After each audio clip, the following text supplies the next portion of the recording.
Assalamualaikum warahmatullahi wabarakatuh.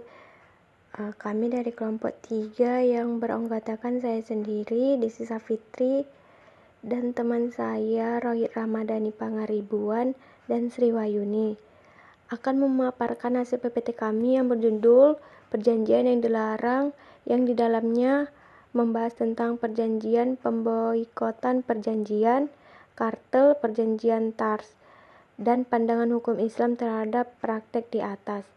Baik, pembahasan pertama di sini saya akan menjelaskan tentang perjanjian pemboikotan. Pendahuluan, hukum pesaing usaha sehat diperlukan dalam era dunia usaha yang berkembang dengan cepat. Globalisasi erat kaitannya dengan efisiensi dan daya saing dalam dunia usaha. Terlebih ekonomi pasar bebas menuntut persaingan ketat dalam setiap prosesnya. Analogi persaingan dalam kehidupan sehari-hari dan dalam berbisnis adalah di mana persaingan dianggap bersifat individualistik dan selalu berorientasi pada keuntungan. Hal tersebut dapat menjadi landasan para pelaku usaha melakukan beragam cara guna memenangkan persaingan usaha baik secara sehat maupun secara tidak sehat. Praktek monopoli dan pesaing usaha yang tidak sehat dalam dunia usaha mengakibatkan terhambatnya mekanisme pasar secara sehat serta terhambatnya perekonomian suatu bangsa. Perjanjian pemboikotan merupakan salah satu bentuk usaha yang dilakukan para pelaku usaha untuk mengeluarkan pelaku usaha lain dari pasar yang sama, atau juga untuk mencegah pelaku usaha yang berpotensi menjadi pesaing untuk masuk ke dalam pasar yang sama, yang kemudian pasar tersebut dapat terjaga hanya untuk kepentingan pelaku usaha yang terlibat dalam perjanjian pemboikotan tersebut.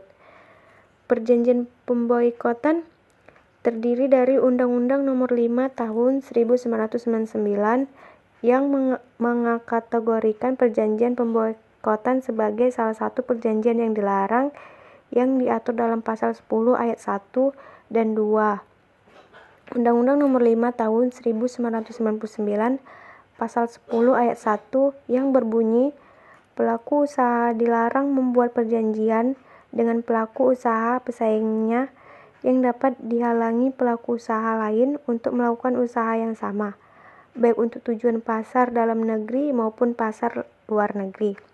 Sedangkan pasal 10 ayat 2 yang berbunyi pelaku usaha dilarang membuat perjanjian dengan pelaku usaha pesaingnya untuk menolak menjual setiap barang dan atau jasa dari pelaku usaha lain sebagai perbuatan tersebut. 1. Merugikan atau dapat diduga akan merugikan pelaku usaha lain, atau 2. Membatasi pelaku usaha lain dalam menjual atau membeli setiap barang dan atau jasa dari pasar bersangkutan. Baiklah, saya Rohit Ramadhani Pangaribuan akan menjelaskan pembahasan berikutnya, yaitu perjanjian kartel. Undang-Undang Nomor 5 Tahun 1999 mengkategorikan kartel sebagai salah satu bentuk perjanjian yang dilarang untuk dilakukan oleh pelaku usaha.